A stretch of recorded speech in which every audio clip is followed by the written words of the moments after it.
Rakyat Sabah perlu segera mendapatkan vaksin COVID-19 dos penggalak sebelum sempadan negara dibuka. Ini kerana dikuatiri terdedah kepada COVID-19 dengan kemasukan rakyat Filipina dan Indonesia ke negeri ini berikutan status vaksinasi kedua negara berkenaan masih rendah. Menteri Pembangunan Masyarakat dan Kesejahteraan Rakyat Sabah Datuk Syah Helmi Yahya memaklumkan Jawatan Kuasa Pengurusan Bencana COVID Negeri sedang berbincang mengenai isu tersebut. Apabila kita buka border nanti, kita ada laluan udara yang agak senang dikawal, ya. Dan di samping itu kita juga ada laluan darat dan juga laluan laut.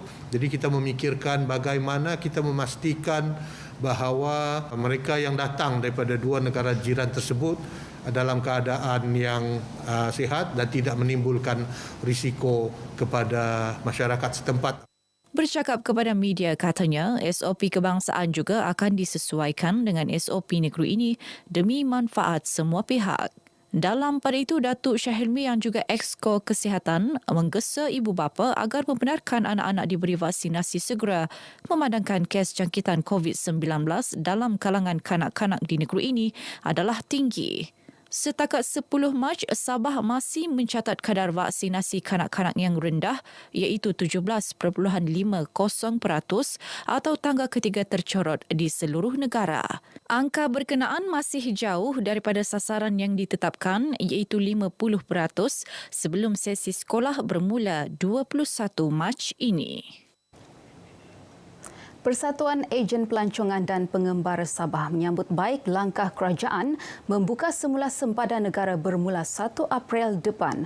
Keputusan itu sememangnya dinanti-nantikan pengusaha sektor pelancongan yang terjejas teruk sejak Perintah Kawalan Pergerakan dikuatkuasakan pada Mac 2020.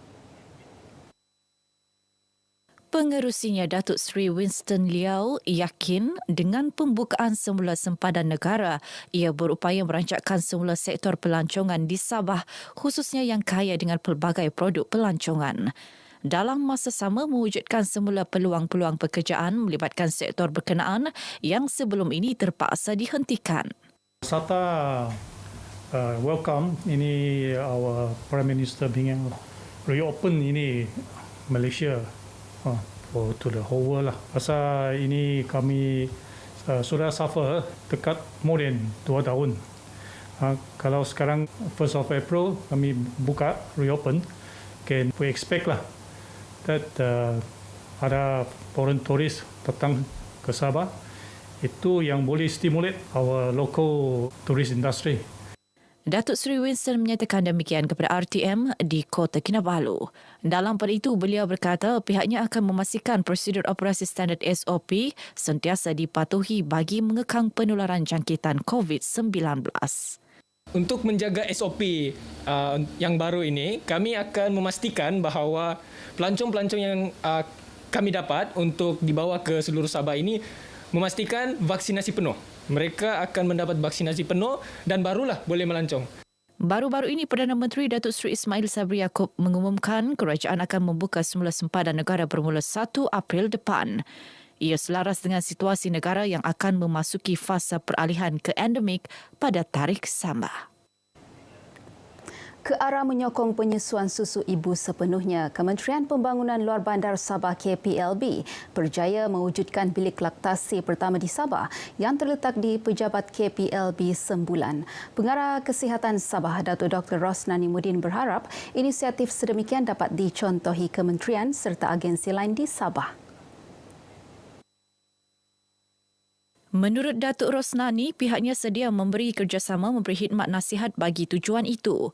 Majikan mesti mengambil tanggungjawab bersama kerana kita akan menghasilkan bayi yang disusukan oleh susuan ibu ini, mereka mempunyai dapat zat makanan yang bagus untuk pertumbuhan mental, otak mereka dan dengan harapan mereka boleh menjadi insan yang cerdik.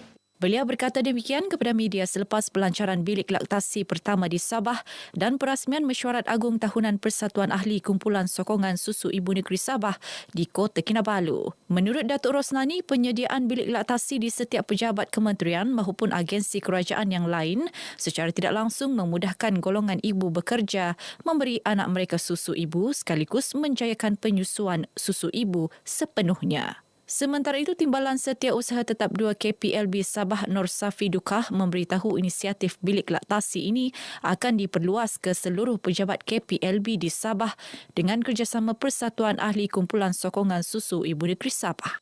Bekerjasama dengan Persatuan Aksi dan juga Jabatan Kesihatan di peringkat daerah untuk mengadakan bilik-bilik seperti yang ada di kementerian ini. Dan semoga objektifnya tercapailah. 23 pasukan menyertai cabaran troli pengguna anjuran Kementerian Perdagangan Dalam Negeri dan Hal Ehwal Pengguna KPDN HEP. Kesemua hasil pembelian peserta disumbangkan kepada Pertubuhan Bagi Orang-Orang Buta Sabah. Menurut pengarah KPDN HEP Sabah, Georgie Abbas, cabaran troli pengguna merupakan sebahagian daripada aktiviti-aktiviti kepenggunaan yang dirancang sepanjang Mac bersempena sambutan Bulan Pengguna Kebangsaan. Jelas beliau, sambutan Bulan Pengguna Kebangsaan bertujuan memperkasa pengguna agar lebih cakna dan berdaya upaya dalam pelbagai aspek, khususnya aspek perlindungan pengguna. Kita cuba latih muda-mudi kita untuk menjadi pengguna yang berhemat, yang pandai jimat cermat, dan kami juga ada bagi mereka soalan-soalan kuis lah untuk uji mereka contoh barang-barang kawalan.